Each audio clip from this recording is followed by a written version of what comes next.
Assalamualaikum warahmatullahi wabarakatuh. Salam sejahtera untuk kita semua. Shalom, Om Swastiastu, Namo Buddhaya, dan salam kebajikan. Saya Vanessa Uldani, mahasiswa Setia Banten, jurusan Ilmu Administrasi Publik. Di sini saya akan mengutip dari laman helloedu.id perihal 5 poin yang mengandung pro kontra dari Undang-Undang Permendikbudristek Nomor 30 Tahun 2021. 5 poin pro dan kontra Undang-Undang Permendikbudristek Nomor 30 Tahun 2021. Yang pertama, dianggap melegalkan seks bebas. Beberapa kalangan menganggap bahwa Permendikbudristek ini sangat progresif dalam upaya pencegahan dan penanganan kekerasan seksual kepada para korban, karena secara jelas mengatur tentang konsen atau persetujuan. Nisrina Nadifa, seorang penggiat, menganggap bahwa peraturan ini sangat spesifik, karena menyebutkan kekerasan seksual merupakan bentuk dari perbuatan yang tidak konsen atau tidak ada persetujuan dari kedua pihak. Namun, tanggapan berbeda diberikan oleh Majelis Pendidikan Tinggi Penelitian dan Pengembangan atau Diktilitbang, pimpinan Pusat Muhammadiyah. PP Muhammadiyah menilai bahwa peraturan ini memiliki potensi dalam hal melegalkan zina di lingkungan perguruan tinggi. Potensi ini muncul karena adanya kata dengan kutip konsen atau izin atau persetujuan dalam butir pasal yang ada dalam peraturan tersebut. Hal ini dapat memunculkan makna legalisasi terhadap perbuatan seks bebas berbasis persetujuan antara kedua pihak. 2. Tanggapan Komisi Nasional Hak Asasi Manusia tentang konsen. Ahmad Taufan Damanik memberikan tanggapan terhadap ramainya pembicaraan mengenai Permendikbudristek Nomor 30 Tahun 2021. Dikutip dari Kompas, Taufan menganggap bahwa konsen dari kedua pihak menjadi faktor yang penting dalam pembuktian suatu kasus pelecehan atau kekerasan seksual. Apakah ada unsur eksploitasi dari suatu pihak ke pihak lain saat terjadi interaksi seksual?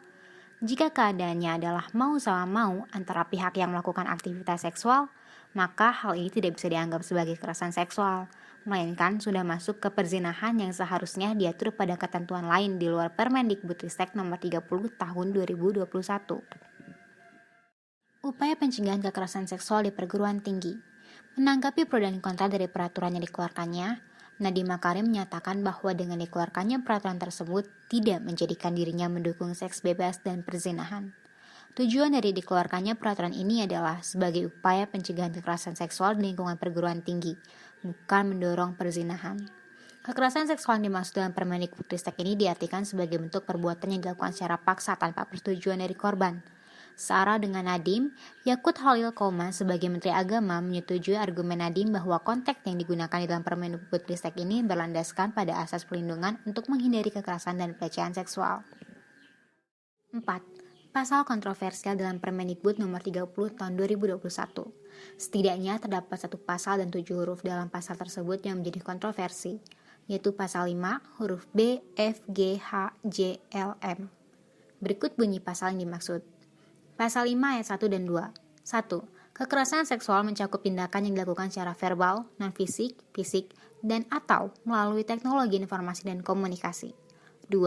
Kekerasan seksual sebagaimana dimaksud pada ayat 1 meliputi A. Memperlihatkan alat kelaminnya dengan sengaja tanpa persetujuan korban.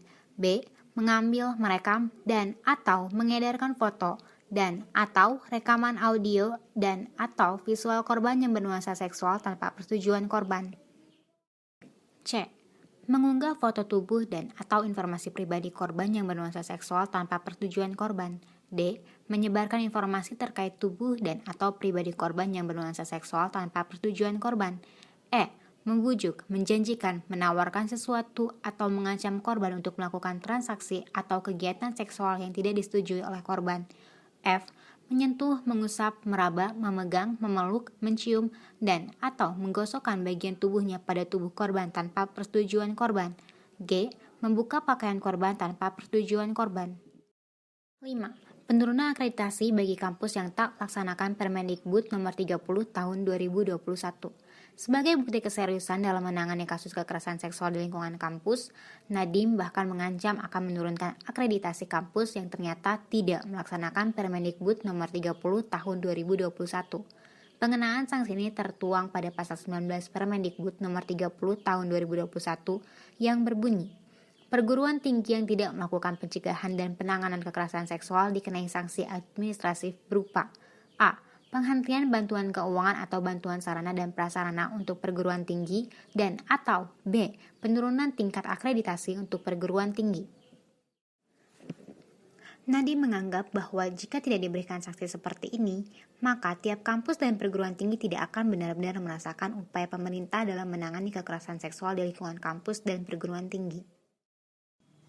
Nah, itu dia 5 poin tersebut yang mengandung kontroversial pro dan kontra di dalam Undang-Undang Permendikbudristek Nomor 30 Tahun 2021. Teman-teman semua, apakah kalian termasuk pro dan kontra? Tolong komen di bawah ya. Saya mohon maaf bila ada salah-salah kata ataupun penjelasan saya yang kurang jelas. Saya Vanessa Deni, wassalamualaikum warahmatullahi wabarakatuh. Jangan lupa ya, tetap patuhi prokes, menggunakan masker, hand sanitizer, dan tetap jaga jarak. Happy New Year!